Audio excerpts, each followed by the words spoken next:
D'accord, bonjour Regina. Bonjour Kirsten. Maintenant, on va parler du langage des jeunes, comme tu sais. Voilà, il y a le langage des jeunes, c'est très populaire en fait aujourd'hui. On entend ce langage partout dans l'entourage et oui, on peut dire le langage des jeunes, ça c'est vraiment un enrichissement du français, mais on pourrait aussi dire que c'est vraiment une menace pour la langue française. Et moi je suis curieuse de savoir ce que tu penses en fait de ce phénomène. Est-ce que tu penses qu'il faut abolir le langage des jeunes ou pas, et pourquoi en fait? Donc selon moi, on doit donc, garder le langage des jeunes parce que, ouais, comme tu as déjà dit, c'est vraiment un enrichissement de la langue. Enrichissement. Enrichissement. Cette langue peut enrichir le français avec de nouveaux mots, mais ça peut être un problème qu'il y a aussi des mots qui n'ont pas vraiment une signification parce que, Donc selon moi, on ne doit pas abolir le langage des jeunes. D'accord, donc tu trouves que c'est vraiment un enrichissement du français et ça ajoute vraiment c'est vraiment une valeur. Oui. Il faut garder cela parce que ça ajoute quelque chose. Parce que toutes les langues ont un développement et aussi la langue française par exemple. Donc et une langue de jeunes aide d'avoir un développement dans la langue. Donc, mais c'est aussi important qu'on a une limite parce qu'il y a aussi des mots, donc, comme j'ai déjà dit, qui n'ont pas une signification ou qui ne sont pas importants. Un accent Oh, ça c'est difficile.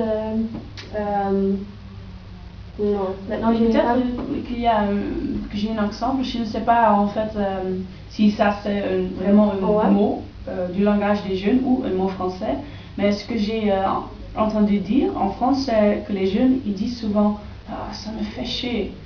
Ça c'est un petit peu comme ça m'énerve. Je ne sais pas si c'est le langage populaire ou le français, mais peut-être des exemples comme ça ou une meuf pour une femme. Ça c'est vraiment, à mon avis, ça c'est vraiment une mot sans signification. Oui, ça c'est le verlan. Oui, c'est le verlan. Donc, le verlan, tu trouves que ça c'est pas vraiment un enrichissement? Non, pas du tout. Donc, comme j'ai déjà dit, je pense que c'est important d'avoir une limite. Quel mot on doit utiliser aussi dans la langue française et quel mot on jette, par exemple.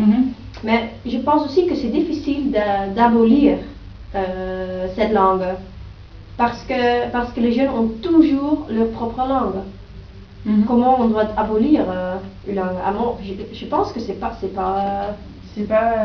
évident, non, c'est pas possible. Non, c'est pas possible.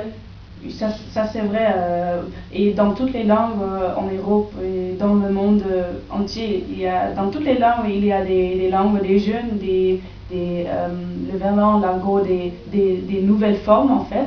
Donc ça c'est, on peut pas arrêter cela, ça c'est vrai, mais quand même je trouve qu'il faut essayer de maintenir la langue française et aussi les autres langues un petit peu pures, parce que sinon si on invente des mots tout le temps, il ne reste rien de la langue française, ça disparaît. Donc moi je pense que les jeunes peuvent avoir une propre langue, mais ils doivent parler aussi le français. Oui, surtout ils doivent l'apprendre à l'école. Oui. Donc ils doivent savoir comment je dois dire quelque chose en français.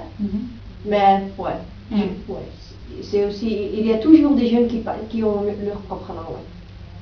Oui, on a aussi la propre langue des vieux en fait. Oui. Mais peut-être c'est une règle sur l'école aussi de dire à l'école on parle seulement le français.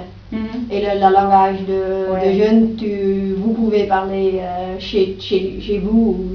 Mais ça c'est évident parce qu'à l'école, c'est aussi le but, surtout avec le français ou le néerlandais, d'apprendre. C'est la base. Oui, la langue pure. Mais on peut aussi parler des dialectes. Qu'est-ce que tu dois dire? Qu'est-ce qu'on peut dire des dialectes? Parce que ça c'est aussi, c'est pas le pur français ou le pur néerlandais. Non, mais je pense qu'on peut parler le dialecte chez nous. Et comme on a déjà dit, on peut parler le français, on doit parler le français sur l'école. Donc, oui, et dans la vie sociale. Oui. Oui. Au travail. C'est ça. Ok, d'accord. Okay.